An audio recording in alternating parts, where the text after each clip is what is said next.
Hello guys, good morning. So today is Thursday, October 7, and I'm still taking care of the bags that we've created. So there's still no pinning, but what I want to start today is the opening of these bags. The one that we've created September 10. So almost 1 month of ramification. And as you can see, it's also fully colonized up until the bottom.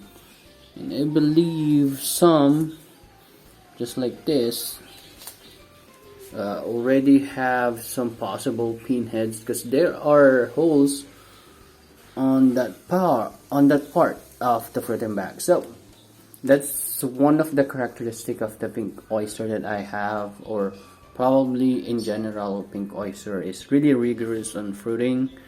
Even though they are not fully colonized, they might still induce fruiting. So we do have yellow here, black oyster, pink oyster, and white oyster fruiting bags here. And the white oyster fruiting bags are the one I've inoculated with sawdust ponds. So it's not really fully colonized. There's still part at the bottom that's not colonized, but it will work just fine.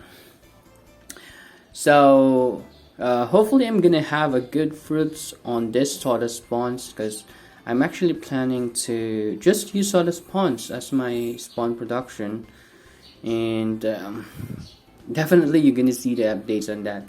So let me just open it up, and I can't open it with one hand, so I'll get back to you. Give me at least less than 5 minutes. I'll be back. Okay, so here it is. So I usually just open it like that. See that? That would actually let your mushroom know that there are more oxygen on the air or in contact with the mycelium, which actually induced fruiting. So it signals the fruiting bags that it has more oxygen and telling it to fruit. So that's what we're gonna do. We're just gonna wait up until they release some pinheads, and hopefully they're gonna give us a good bunch and not contaminate early, especially this one, the sawdust ponds that I've created. I'm really hopeful that we're gonna have a good fruits from them, because I'm leaning towards making more of these bags inoculated with sawdust ponds. Because as you can see, mostly on the pink oyster mushroom, I do get some contamination on the greens, because the mycelium itself is not that able to be intact with the greens. As you can see, there are light parts that is not colonized. Usually that's the greens that get the contamination. So it might be because of the cracked corn, so you might use other grains like sorghum, what else, wheat grains, or any other greens that might work better on a pink oyster mushroom. That's what I'm going to do as well, moving forward. So I do bought sorghum seeds online, and you do know I'm using cracked corn because these are locally available on the nearest poultry shop on my home. But based on the books as well that I've read,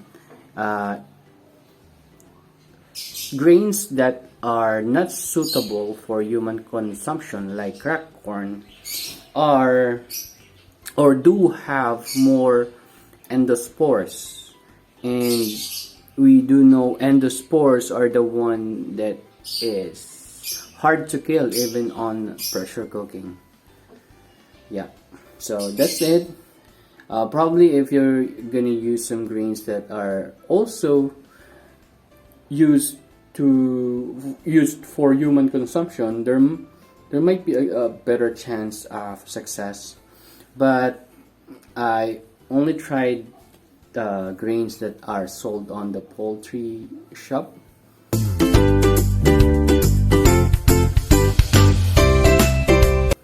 Here, so I'm hoping that this sawdust actually works really well. So that's it, guys. Thank you very much for tuning in, and I'm just gonna give you an update if we do have some good results on what we have, and definitely we're gonna maintain our cultures with this fruiting bags that we have. So also expecting it to last for at least 4 months on me. And we're gonna taste some pink oyster, yellow oyster, black and white oyster mushrooms for my soup. Thank you very much. See you in the next video, guys.